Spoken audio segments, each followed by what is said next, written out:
السلام عليكم يا جماعه. بخصوص موضوع ام سيف حاليا موجوده بالجندرمه، تمام.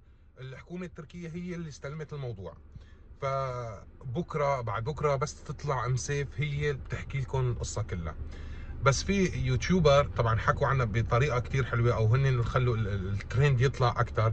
طبعا كل الشكر لهم، من شروق، من علي المرجاني، من ريتا، من ديجري، من يزن الاسطوره، من ابن عدنان. طبعا بيقول المثل، في مثل بيقول، بس ما بدي اقول المثل لانه يمكن عيب شوي اني احكي، فرح اقوله بغير طريقه.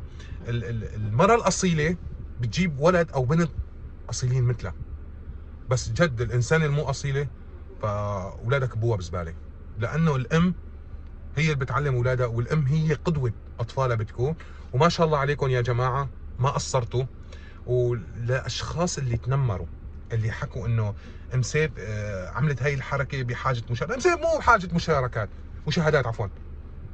ام سيف مو بحاجه مشاهدات يا اخي.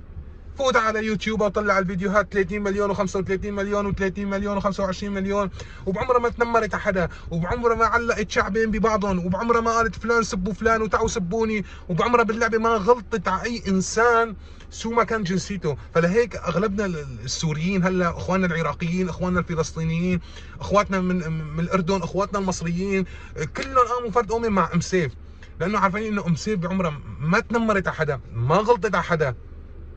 فما بعرف ليش انه يوتيوبر واحد او اثنين والمشكله انه عندهم مشتركين، انه قاعد تتنمر. ليش؟ قاعد تتنمر بطريقه جدا وسخه. ليش؟ بدك مشاهده؟ خلص حكيني، تعال حكيني، بدعمك يا اخي، برفع لك شوي قناتك. وسواء كان تنمر علي، حتى انه صار تنمر كمان علي. مفكر اني اطلع على اليوتيوب رد؟ ليك جبل مع جبل ما بيلتقوا، بس بني ادم مع بني ادم والله بيلتقوا. انا زلمه مو من ورا الشاشه، انا زلمه لا بحكي ولا بغلط على حدا من ورا الشاشه. اللي له حق يجي ياخذه من عندي، وانا اللي حق بيجي يوم بشوفه.